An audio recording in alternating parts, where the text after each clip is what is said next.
Hello, foodie friends. We're outside with all the traffic, but we're gonna try to do the best we can. So this month we're looking into something that a relative of mine sent me. Hi, Johnny, from Rabun County, Georgia, and it's called Foxfire's Book of Wood Stove Cookery.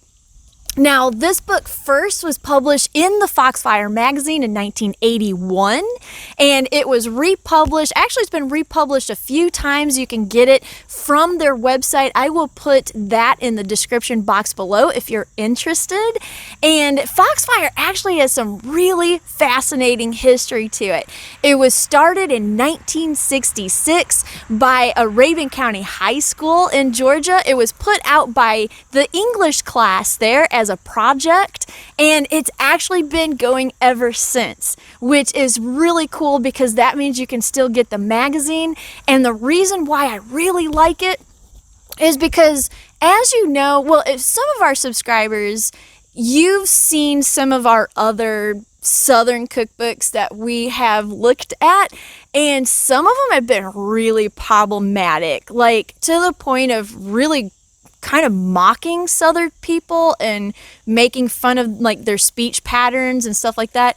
This is actually more of a true history of Appalachia, a lot of how they used to cook, how they used to do things on the farm, a lot of the traditional crafts, that kind of thing. And so it's really cool to be able to see that without the mockery involved.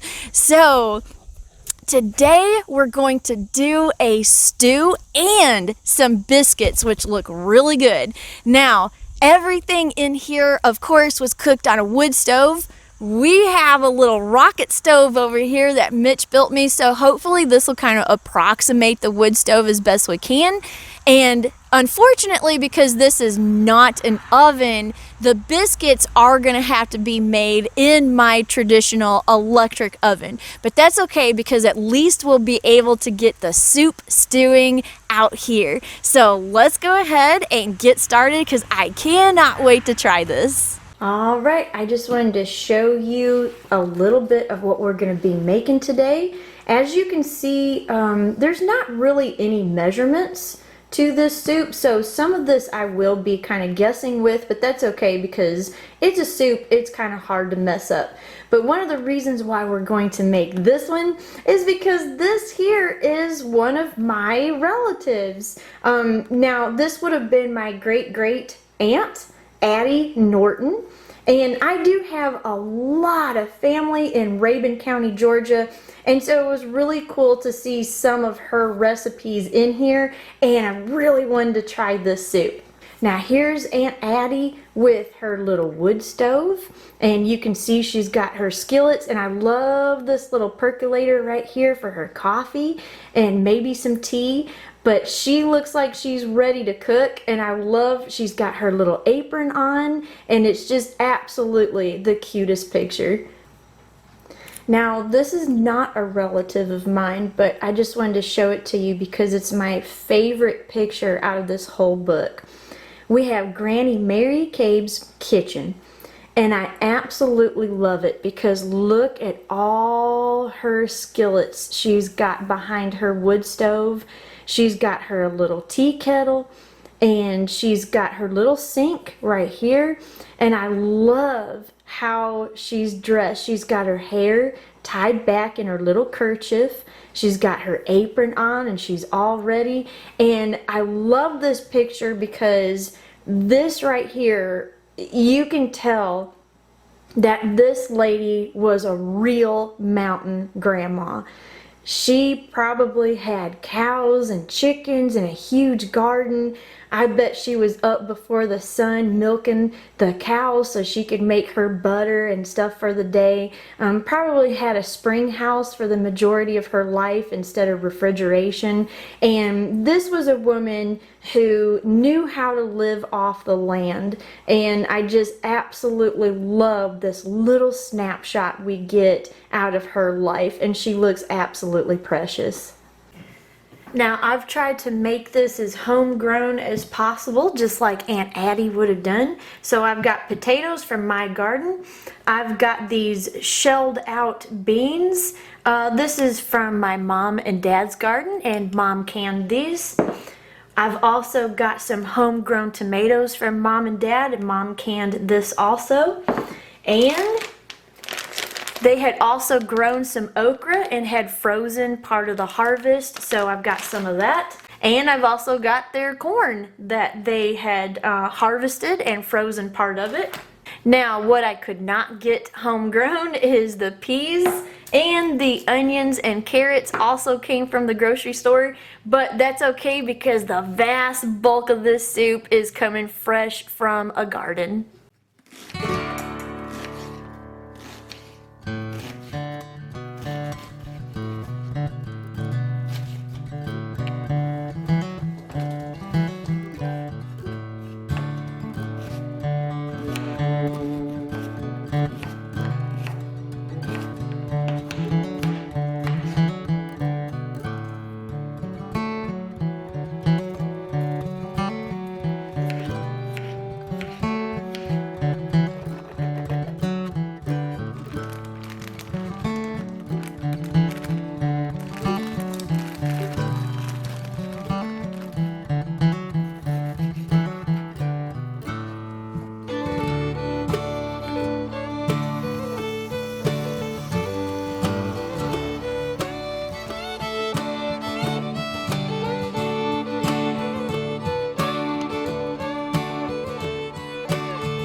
Okay, I think this might be the most excited I've ever been to try something. I know we always say, oh, I'm so excited, but this time, first time we used our rocket stove. Yeah. This is an actual recipe from one of my ancestors that I did not expect to find in this cookbook, so that was really cool. And the smell. Oh my gosh. Okay. It smells really good. Let's dig in.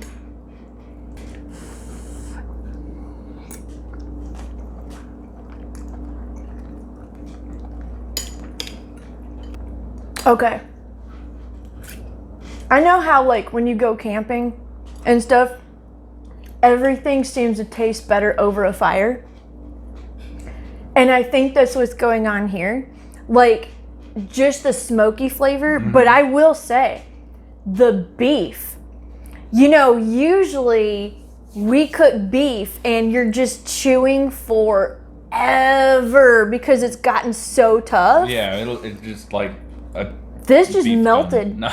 Yeah, but this one, it just melted in your mouth. Yeah, no, it's super tender. Yeah, I think just stewing over that fire for so long, oh my gosh, it's so good. All the flavors are mixed really well. Yes. You can actually taste like the individual like vegetables and meat and stuff like independently, even though like I think the wood smoke kind of tied it all together. Mm-hmm. It's like having a smoked, like all the smoked vegetables and beef, and then like you've got that smoky flavor, but then you've got the independent flavors of all the vegetables and the beef too. Yep. It really ties it all together. Now I will say the biscuits are good, but not as good as Mama's. Yeah, I probably agree. There's just something about when you're raised on your mama's biscuits, it's really hard to switch to someone else's biscuits. So I don't know, that could just be like a Southern family thing, you know, where just whoever your mama's biscuits was, that's just the biscuit you always want. But they are good. Yeah. Except Mama's is better. Yeah. I mean, it depends on, I think, like what kind of biscuit you're going for. Like your mom's are really fluffy. These like have a harder crust and they're a little bit more dense. Mm-hmm. So like if that's the kind of biscuit you prefer, right. If you don't really want the like lighter, fluffier biscuit, then I could see like you might actually prefer this. Right. Man. Okay. So. Yeah, I'm giving this a 5 out of 5. It's very good. Definitely. Aunt Addie was a good cook. Yeah. And I love how this more than likely used up whatever she'd had in her stores, her you know, her preserves, you know, what she had canned, and into your garden. Yeah. You know, like your okra and your shelled out beans and stuff like that. So that to me is something special too, where you're seeing the kind of their recipes catered to the area that they're from and their specific needs. Right. You know, so I really enjoyed that aspect of this recipe. I also, now it was my great uncle Johnny that sent this to me, and am I really glad he did? Thank you, Uncle Johnny, because I had no idea. Now, like I said, I got tons of family from Rabun County, Georgia, but I did not know about Foxfire being right there in the county. I also didn't know that they've got a museum, which is an interactive museum. It's several acres. You can go, and they've got cabins and stuff like that that show, you know, how they lived in that time period, you know, about 1800s, early, you know, 1900s. Although my dad, and I've said this before, kind of lived like that in the 1960s. So they didn't have electricity for a long time. Yeah. He used a spring house to keep all their, you know, milk and butter and stuff like that cold. You know, I mean, he was just a farm boy. Yeah. You know, milked the cow every morning, gathered the eggs, did a big garden, you know. So reading these stories is kind of like getting a glimpse of home. Yeah. You know, for a lot of my family members and stuff like that. And that was really cool. Mm-hmm. I also really enjoyed okay, so I'm kind of specially tuned to hear the cadence and vernacular of North Georgia. Right. You can hear the cadence and that vernacular and that vocabulary in these stories, and that was fun to like read, because as I'm reading it, I'm hearing that North Georgia accent. You know, like with it, yeah, it was really cool. Well, you know, my aunts and, you know, and stuff like that, they've got a very specific cadence, you know, in that area. And you can definitely see it shining through in these stories. I thought that was really neat. A lot of people consider the Southern dialect to be one thing, but it's actually got a lot of flavors. Yeah, you can tell which Southerner lives where, because they're all different. Yeah. So that was really cool. And what I really liked about it is I said in the intro, we've done some Southern cookbooks that were borderline, if not outright offensive. Yeah. You know, we're fixing to do some. I found some more. I thought it'd be fun to put those on the channel and see, you know, some other. But the dialect gets mocked quite a bit. Right. But now some of these cookbooks went a little too far, you know. Like it's like really made borderline just mockery. Yeah, like, really made Southern people sound and look really, really stupid. And what I enjoyed about this is it's the opposite of that. Right. You know, you can hear their cadence, you can hear their voice shining through, but they're sharing their knowledge and their wisdom. It's not making fun. It's, this is how we used to survive. And if the electricity ever went out, we would survive again, you know, because we know what to do, you know. So I thought that was really cool. You know, not everybody can pull it off like Mark Twain did. Yeah, it's, you know, it is what it is, I guess. But yeah, I really enjoyed that for that too. You're seeing knowledge of the mountains. Right. You know, not fake ignorance of the mountains. I guess I should, you know, put it that way. So I would highly recommend this one too. If you like that kind of thing, if you like good old Southern cooking with lots of stories about how they used to live from the people who lived it, I think you're really going to enjoy this. Now, would I recommend this to a beginner cook? No. No, because some of these recipes don't have measurements at all. I mean, so you gotta have at least a fundamental knowledge of. It's just a mountain granny going, well, I used to put a pinch of that, and then I put a handful of this, and then I stir it with about a little bit of liquid, and you know, you're just like, but what is that? You know, so you have to, I think, have to be more experienced. Yeah. Like with this stew, you know, there was some guesswork, but we've made so many stews. Yeah. You know what a stew should look like by now. With a stew, the guesswork is kind of like, it's pretty forgiving. It's pretty forgiving. Yeah. Yeah. So that's a caveat. If you're a beginner cook, don't buy this expecting to just be able to do all the recipes. You might get frustrated. Don't use this one to learn how to cook. Oh yeah, don't. Use this one as a fun foray into some Southern stories and Southern recipes. Right. Based on the way they used to cook. Right. It's also got a chapter devoted to exactly what parts go to a wood stove and how to use it. So if you ever wanted to learn that, there you go. Yeah. And like I said, I will put the website in the description box below. So if you want to pick this up, or if you just want to check out what else is going on in Foxfire, it's, you know, there for you to peruse. They've got some other things for sale. So there you go. I hope you try this. I think you'll really like it. And I realize that not everyone can just go out in their backyard and build a rocket stove or a fire or whatever. But I would say this would taste really good also on a conventional oven. Yeah. And even if you want to make this purely vegetarian and just leave out the beef, I think it's still chock full of vegetables. It would still be a complete meal. Yeah. Even without the beef. So pretty versatile, which is another good thing for a recipe. Yeah. So thank you for watching this week. We're going to hit this book up again and our rocket stove again to see, can we fry? Now I've only fried chicken a few times. Yeah. But it's always been over here on this. So can I successfully fry some really good down-home Southern chicken on a wood stove? So we will see. Dun, dun, dun. Wish me luck for next week.